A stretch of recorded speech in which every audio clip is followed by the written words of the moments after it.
लेकिन सरकार के प्रेशर में नहीं है कि गलत बात बोले आप देख रहे हैं एक्यूज्ड की फिंगर टिप्स पे पेज नंबर पैराग्राफ नंबर है। ऐसी बहस तो कोई वकील भी नहीं करता यहाँ पर, इतनी असिस्टेंस हमें कोई वकील नहीं देता।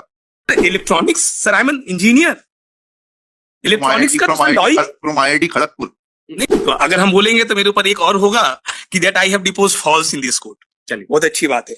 आइए सर, मेरा आधार कार्ड नहीं है, मेरे पास वोटर आईडी नहीं है, ये भी जान लीजिएगा। And I have been to Pakistan 8 months। चलिए कोई बात, अभी बताइए, मुद्दे पर आइए। तो अब सर मुद्दे पे आते हैं। थिएटर में क्या होता है, एक सीमित समय रहता है, उसके अंदर पूरा एक्ट करना पड़ता है, ठीक है ना। और उसमें थिएटर में आपने पूरा एक्ट नहीं किया, फिर दर्शक पत्थर फेंकते हैं। सर 10 मिनट लेंगे। हाँ बस ठीक है। सर कल हम लोग जो बात कर रहे थे, आई वॉज टॉकिंग अबाउट, बात नहीं कर रहे थे, आप बता रहे थे। हाँ, हम बता रहे थे सर FIR के लिए। तो सर जी, पेपर बुक में पैराग्राफ 70 पेज नंबर 183 PW2 जिन्होंने सर चार्जशीट दाखिल किया था, he has deposed, मैंने जब कार्रवाई की थी तब साक्षियों के कथन सूक्ष्मता से पढ़े थे। यह कहना सही है कि संतोष जैन, श्याम सोनी, राजेश पारिक एवं ड्राइवर कन्हैया ने घटना की सूचना समीपस्थ थाना विजयनगर इंदौर को दी थी। यह कहना सही है कि उक्त साक्षीगण ने कथन क्रमांक प्रडी 13 से 16 के पुलिस थाना विजयनगर इंदौर द्वारा लिए गए कथनों से यह परिलक्षित है कि पुलिस थाना विजयनगर इंदौर द्वारा कार्रवाई प्रारंभ कर दी गई थी। तो सर विजयनगर पुलिस ने सर कॉग्निजेंस भी ले लिया था and they had started the investigation also. Sir उसके आगे क्या है सर? यह कहना सही है कि साक्षी आंसू बख्शी ने पुलिस थाना कोतवाली खंडवा के थाना प्रभारी को दिए कथन प्रडी 17 में यह बताया था कि किसी TI साहब का फोन आया था जिन्होंने CCTV फुटेज के संबंध में उससे पूछा था। यह कहना सही है कि साक्षी मनोज पारिक ने पुलिस कथन प्रडी 18 में यह बताया था कि हम लोग विजयनगर थाने जा रहे हैं। यह कहना सही है कि साक्षी प्रमोद पुरी ने पुलिस कथन PD 19 में यह बताया था कि राजेश पारिक ने बताया था हम लोग विजयनगर थाने में रिपोर्ट लिखाने जा रहे हैं।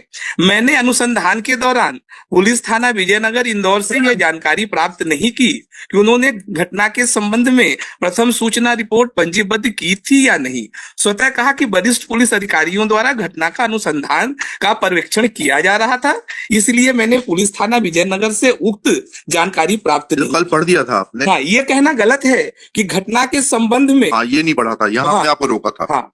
हाँ, घटना के संबंध में प्रथम सूचना रिपोर्ट पुलिस थाना विजयनगर इंदौर में पंजीबद्ध की गई थी। यह कहना गलत है कि पुलिस थाना विजयनगर इंदौर में घटना के संबंध में पंजीबद्ध प्रथम सूचना रिपोर्ट के विषय वस्तु को छुपाने के उद्देश्य से प्रथम सूचना रिपोर्ट प्रपी 4 पुलिस थाना कोतवाली खंडवा में पंजीबद्ध की गई है। अब सर यहाँ पे कॉन्ट्रडिक्शन क्या है? यह कहना सही है, एडमिशन है कि प्रथम सूचना रिपोर्ट प्रपरी 4 एग्जिबिट 4 में रोज नामचा साना उल्लेखित नहीं है। यह कहना सही है कि उक्त रिपोर्ट के समर्थन में मैं संबंधित रोज नामचा साना प्रस्तुत नहीं कर सकता। अब सर यहाँ पे जो sir ji point of law जो सर हम यहाँ पे जो है मिलॉर्ड्स के सामने लाना चाह रहे हैं कि सर FIR जो प्रथम सूचना रिपोर्ट है sir, it is form number 1 which is prepared in accordance to the Police Regulation Act 44. And sir, in the case of Lalita Kumari versus the state of Uttar Pradesh, Honorable Apex Court has held that कि sir जो FIR है ये कैसे लिखी जाएगी sir? This is a process. ये process क्या है? एक तरफ जो है सर जी GD एंट्री किया जाएगा in accordance to the CRPC 154, जो कंप्लेंट है उसका जीस्ट लिखा जाएगा इस पे सर जी GD में, और जो फॉर्म नंबर 1 है उसमें सर जी जो है GD रेफरेंस नंबर लिखा जाएगा कि जो है रोज नामचा साना क्रमांक क्या है। और उसके बाद क्या होगा सर जी? पर्चा नंबर 1 बनेगा। पुलिस जो है अधिकारी जो है पर्चा नंबर 1 काटेगा जिसमें नकल चेक और नकल कायमी होगी। और ये नकल चेक और नकल कायमी जो है it will go before the magistrate and the senior officer. Sir Lalita Kumari के पैराग्राफ 54 और 55 में सर पैराग्राफ 54, 55 में वो प्रोसेस लिखा है, पैरेलली इट इज प्रिपेयर्ड। हमने चैलेंज किया कि यदि ये जो है एफआईआर कोर्ट रचित नहीं है, सर पैराग्राफ 55। अब आप भटक रहे हैं। नहीं सर, नहीं, after making 3 points you are digressing because this judgment will not overtake Lalita Kumari. Lalita Kumari has clarified the picture that even if there is such inconsistency, unless you are trying to say that the FIR was antedated or was not recorded on the date when information was received at Khandwa police station, this has no further meaning. आप उस चीज के ऊपर हार मत करिए जिसका भी कोई ज्यादा मतलब नहीं है। ठीक सर, यदि आप कह रहे हैं सर एफआईआर, आप नहीं कह रहे, मैं जो बात स्पष्ट हो रही है आपके आर्गुमेंट से वही बोल रहा हूं। हाँ सर मेरा आर्गुमेंट ये है कि इस एफआईआर के समर्थन में एक भी अनइम्पीचेबल डॉक्यूमेंट नहीं है जी। ऐसे क्या होगा सर जी, पुलिस के पास इमेंस पावर है, जब चाहेगी एक पन्ना फाड़ेगी, एक ठप्पा लगाया, मोहर लगाया। और ललिता कुमारी में बड़ा स्पष्ट किया है, ये जो रोजनामचा थाना है, this is a check on police. नहीं तो सर ऐसा है कि किसी के नाम पे भी लिए, पन्ना लिए, 200 पन्ने का एक पन्ना फाड़े, एक ठप्पा मारे, मजिस्ट्रेट को नहीं, कंप्लेनेंट का सिग्नेचर लिए, एफआईआर फैब्रिकेट कर दिए। सर आपने कल ये पॉइंट कहा था कि ये एफआईआर मजिस्ट्रेट को नहीं भेजी गई थी। नहीं सर, एफआईआर मजिस्ट्रेट को 157 का जो है सर वन प्रोसेस, उसमें सर जी रूलिंग है कि if there is a chance to fabricate the FIR, तो वहां पे सर जी 157 की कार्रवाई में यदि विलंब है तब एफआईआर को डाउटफुल माना जाएगा। 157 जो है सर जी बहुत ज्यादा हार्म नहीं करता प्रोसिक्यूशन को, लेकिन प्रोसिक्यूशन को तब हार्म करेगा जब जो है ये देर से भेजा गया है। तो हम सर इसको लाए हैं यहाँ पे जी। यह कहना सही है कि प्रदर्श D20 अनुसार प्रथम सूचना रिपोर्ट की प्रति दिनांक 26/8/13 को सीजीएम खंडवा को प्रेषित की गई है। प्रथम सूचना रिपोर्ट की प्रति विलंब से संबंधित मजिस्ट्रेट के पास प्रेक्षित किए जाने का यह कारण है कि 24/8/13 को प्रथम सूचना रिपोर्ट पंजीबद्ध की गई थी। दिनांक 25/13 को मैं पुलिस टीम के साथ दिल्ली के लिए रवाना हो गया था। प्रथम सूचना रिपोर्ट पंजीबद्ध होने के तत्काल पश्चात वरिष्ठ पुलिस अधिकारियों को थाना प्रभारी द्वारा अवगत कराया होगा। स्वतः कहा कि प्रथम सूचना रिपोर्ट मेरे द्वारा पंजीबद्ध नहीं की गई थी, तत्कालीन थाना प्रभारी आरसी भाकर के द्वारा पंजीबद्ध की गई थी। प्रथम सूचना रिपोर्ट पंजीयन उपरांत वरिष्ठ पुलिस अधिकारियों को अपराध की सूचना के संबंध में रोजनामचा थाना अभियोग पत्र के साथ संलग्न नहीं करने का कारण आज बताने में असमर्थ हूं। सर अपहरण का इतना बड़ा मुकदमा हो गया, पंजीकृत कर दिया, वरिष्ठ अधिकारियों को नहीं बताया, मैजिस्ट्रेट को नहीं बताया। उसके बाद सर जी PW17 उनका एक्ट क्या है sir, I am talking about the sir ji chapter 11 of the CRPC, section 149. Here I will read before your lordships. Section 149 of the CRPC. Section 149 of the CRPC says the moment a cognizable offense, the information of a cognizable offense will be received by a station officer, he is duty bound to prevent that offense. 150 में क्या करेगा, तत्काल वरिष्ठ अधिकारियों को सूचित करेगा। 151 में क्या करेंगे, वो सारे काम करेंगे ताकि उनका अरेस्ट हो सके। There is no requirement of section 154। Chapter 11 CRPC 149, यदि योर लॉर्डशिप कहेंगे तो मैं सर पढ़ दूं। Preventive action of the police, इसमें तो तिवारी जी ऑफेंस हो गया ना, अब इसको क्या रोक पाएंगे? मेरा तो सर ये कहना है कि सर ने जो सर की प्रथम सूचना है जो इंदौर पुलिस को दी गई है, उसको आपने छुपाने के लिए इस खंडवा में जो एफआईआर किया है ये कूट रचित है। आपके पास कोई अनइम्पीचेबल डॉक्यूमेंट नहीं है। 24 तारीख से लेके 28 तारीख तक एफआईआर कायम हो गई खंडवा में, आपने सारा चीज कर लिया। आप जो है फरीदाबाद पहुंच गए, आपने सबको अरेस्ट कर लिया। 28 तारीख को सबको वहां से ट्रांजिट रिमांड में लेके आ गए। 30 तारीख तक कोई रोजनामचा थाना नहीं है। 28 तारीख की कार्रवाई 6/9 को किया है। योर लॉर्डशिप, बात सर जी बहुत बड़ी है। यहाँ पे हम पुलिस के साथ 17 साल कॉन्टिन्यूअस वर्क किए हैं। एक जो है राज्य से दूसरे राज्य में जाना है बिना रोजनामचा में जो है इंदराज किए, कैसे चले जाएंगे? रास्ते में मर जाएंगे तो डग्गा मारी हो जाएगी, पेंशन नहीं मिलेगा। बच्चों को जो है वो चीज नहीं मिलेगा, आज तक कभी ऐसा हुआ नहीं है। उसके बाद आप AK-47 hand grenade pistol recover कर लिए, आपने जो है उसको रिकवर कर लिया, पीड़ित को रिकवर कर लिया, समीपस्थ थाना को सूचना नहीं दिया, मजिस्ट्रेट को नहीं बताया, आप जो है फरीदाबाद से जो है लेकर के सारा आला जरब सामान कहाँ लेके आ गए, खंडवा लेके आ गए। अब उसके बाद आपने जो सीजर मेमो बनाया है, what is it's relevancy your lordship? हम तो सर इसमें जो है हर एक एक जो है पॉइंट जानते हैं, ये जहां से जो है चालू होता है, जहां खत्म होता है। This is a fabricated FIR, this is a bogus document, it can not be admitted as an evidence. क्योंकि सर जी CRPC 154 it is very clear, हम पढ़ेंगे सर जी CRPC 154 पैरा 2 में, it is very clear that the gist has to be there.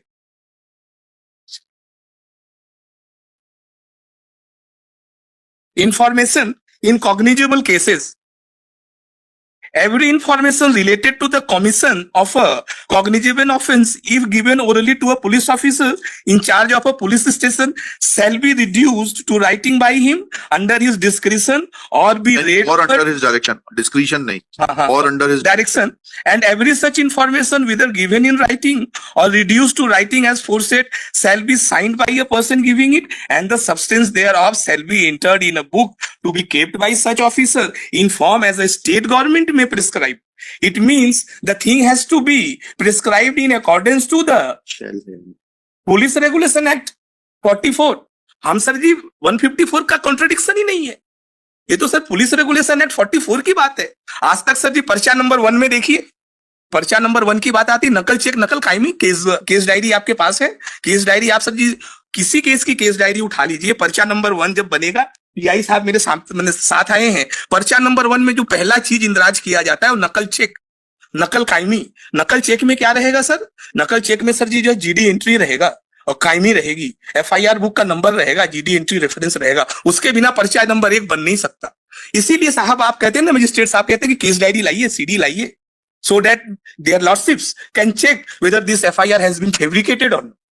मेरा ये बहस है। This is the third contradiction in this case. The fourth contradiction पे आते हैं sir, the third story of the ransom demand, your lordship.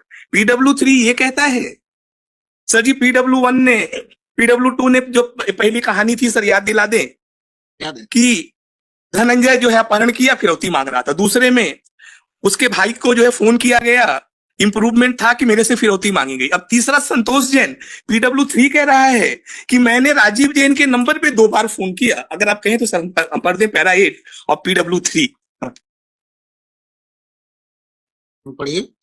फिर Sayaji hotel पहुंचकर श्याम सोनी ने जो नंबर आरोपी ने हमें दिया था उस पर फोन लगाया था। सामने वाला व्यक्ति ने बोला आप रुकिए, मैं 10 मिनट में आ रहा हूं। फिर 10 मिनट तक कोई नहीं आया, तो फिर श्याम सोनी ने फिर उस नंबर पर फोन लगाया, तो उस व्यक्ति ने फिर कहा मैं आ रहा हूं, आप रुकिए, परंतु 25 मिनट तक नहीं आया। फिर मुझे शंका होने लगी तो मैंने राजेश जैन को फोन लगाया, तो राजेश जैन बहुत घबराया हुआ था। राजेश जैन बोला था कि मैं फंस गया हूं, जल्दी आओ। फिर हम होटल से बाहर निकल रहे थे, तभी राजेश जैन को फोन लगाया तो फोन लगा नहीं। फिर मैंने ट्राई किया तो फोन राजेश जैन का लग गया और सामने से किसी दूसरे व्यक्ति तो कल आपने बता दिया था कि पीछे कभी कोई मुलाकात नहीं, कोई बातचीत नहीं, तो उसकी आवाज कैसे आ रही? नहीं सर, ये नहीं सर, इनका क्या कहना है कि हमने उस नंबर पे फोन किया 2 बार।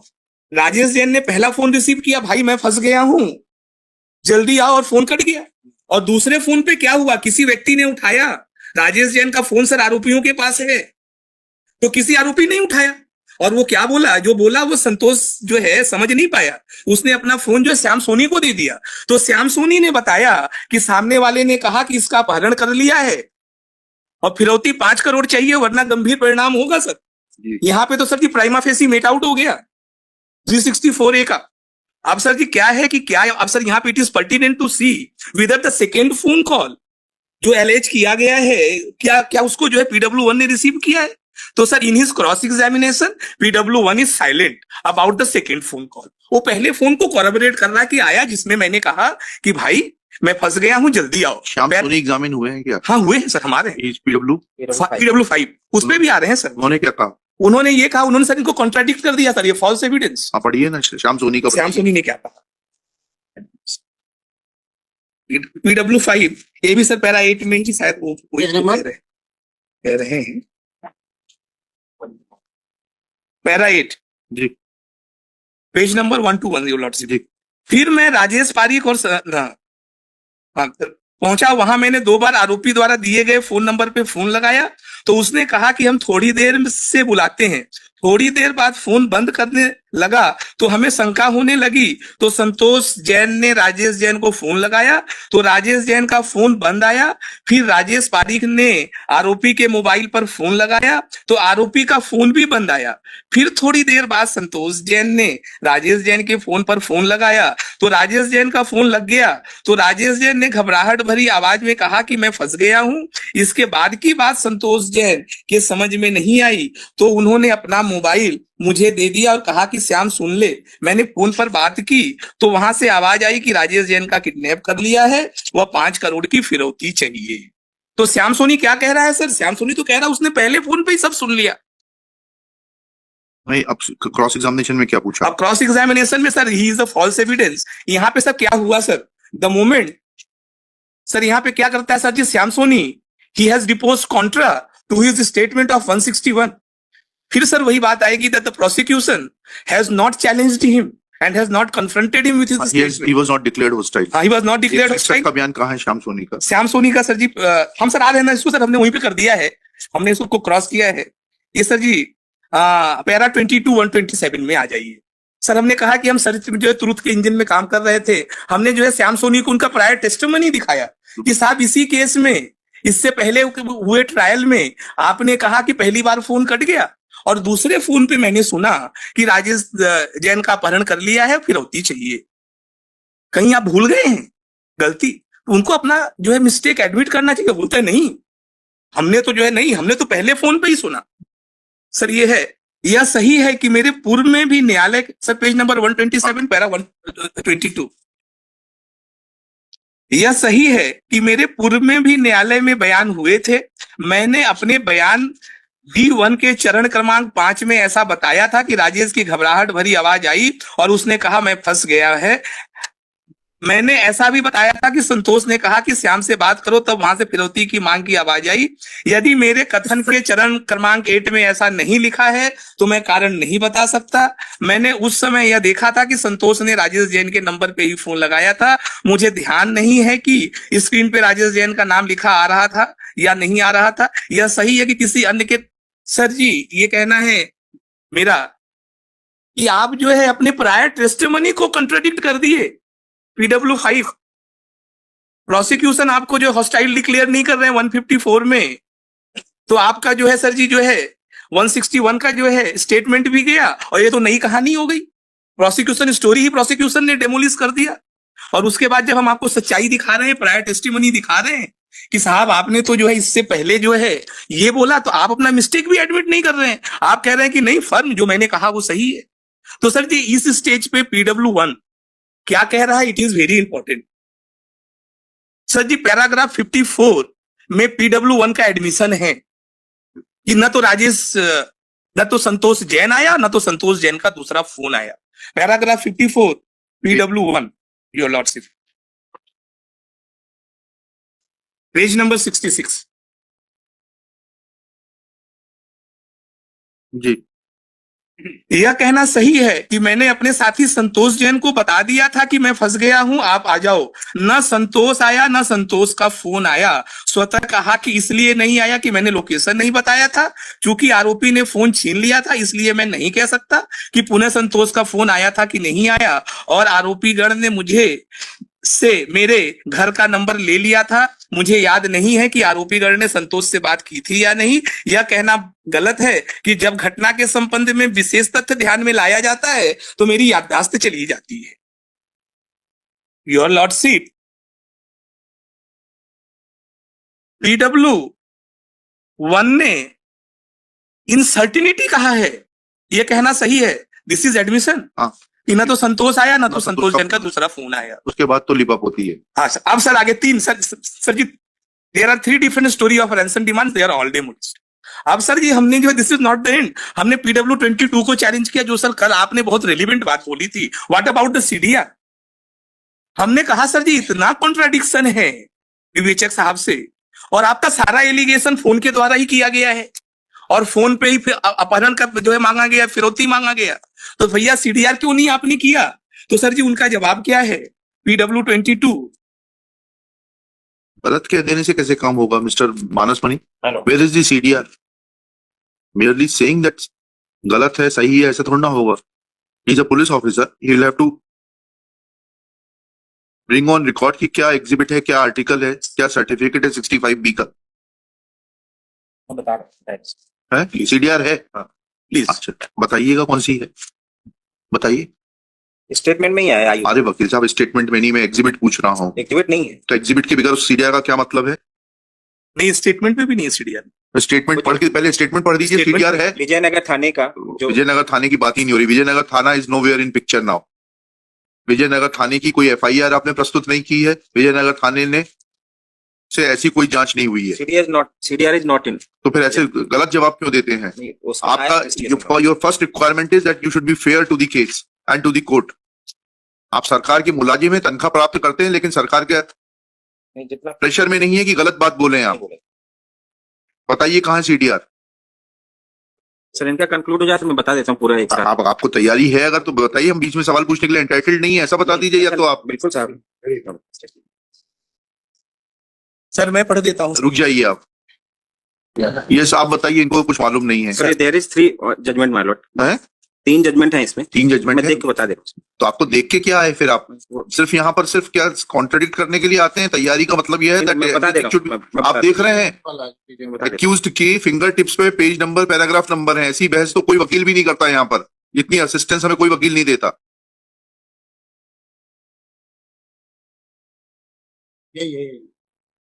जी बताइए, आप बताइए. सर हमने जो है सर विवेचक साहब से पूछा जी. कि सर आपको इलेक्ट्रॉनिक एविडेंस संग्रह करना नहीं आता कि आपने जानबूझ के इसको सप्रेस कर दिया है टू डॉज द कोर्ट. उनका रिप्लाई क्या है?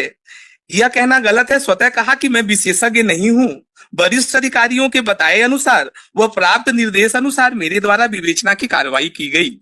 नेक्स्ट क्वेश्चन हमने उनसे प्रश्न पूछा, आप वही विवेचक हैं जिन्होंने पूरक चालान के दौरान चालान में आरोपियों के मोबाइल लोकेशन से गिरफ्तार करना बताया था. सीडीआर प्रस्तुत कर आरोपी के संबंध एक दूसरे से थे वह साक्ष्य के तौर पे प्रस्तुत किया था. यह कहना सही है. सर इसमें सर जी 2 केस है. रिपुसूदन गौतम जो अब नहीं है, जेल में ही मर गए, उनको उनकी गिरफ्तारी हुई है सर जी मेरे जो है मेन एक्यूज की गिरफ्तारी से 8 महीने बाद. कैसे गिरफ्तार किया जो है विवेचक साहब ने? गिरफ्तार किया, सीडीआर लिया, लोकेशन लेके लोकेशन पे पहुंच के घेराबंदी करके गिरफ्तार कर लिया. और आज आप न्यायालय में कह रहे हैं कि मैं विशेषज्ञ नहीं हूं. जब हमने तो जो है सर जी उनको कहा तो उनका जवाब ये था, यह कहना सही है. Means it is an intentional suppression of evidence. इस पे sir ji honourable supreme court क्या कहता है sir? The case of Tomaso Bruno versus the state of Uttar Pradesh. Sir I am talking about section 114 illustration G. Illustration G ये कहता है कि any evidence which is cogent and is suppressed then it will be presume. हाँ it will. तो sir इस पे supreme court ने क्या कहा है? 114 जी में सर जी एक बात है, मे लिखा हुआ है. मे एक जो है सर जी क्या करता, सेल नहीं है. तो ये मे कब सेल हो जाएगा इसको जो है ऑनरेबल सुप्रीम कोर्ट ने बताया है. तुम उसको ब्रूनो पैराग्राफ 28 में योर लॉर्डशिप हम इसको पढ़ रहे हैं सर, हाईलाइट किए हुए हैं sir. Sir paragraph 28, as per section 114G of the Evidence Act, if a party in possession of the best evidence which will throw light in controversy withholds it, the court can draw an adverse inference against him, notwithstanding that the onus of proving does not lie on him. The presumption under section 114G of the Evidence Act is only a permissible inference and not a necessary inference, unlike presumption under section 139 of the Negotiable Instrument Act, where the court has no option but to draw statutory presumption. Under section 114G of the Evidence Act, the court has the option. The court may or may not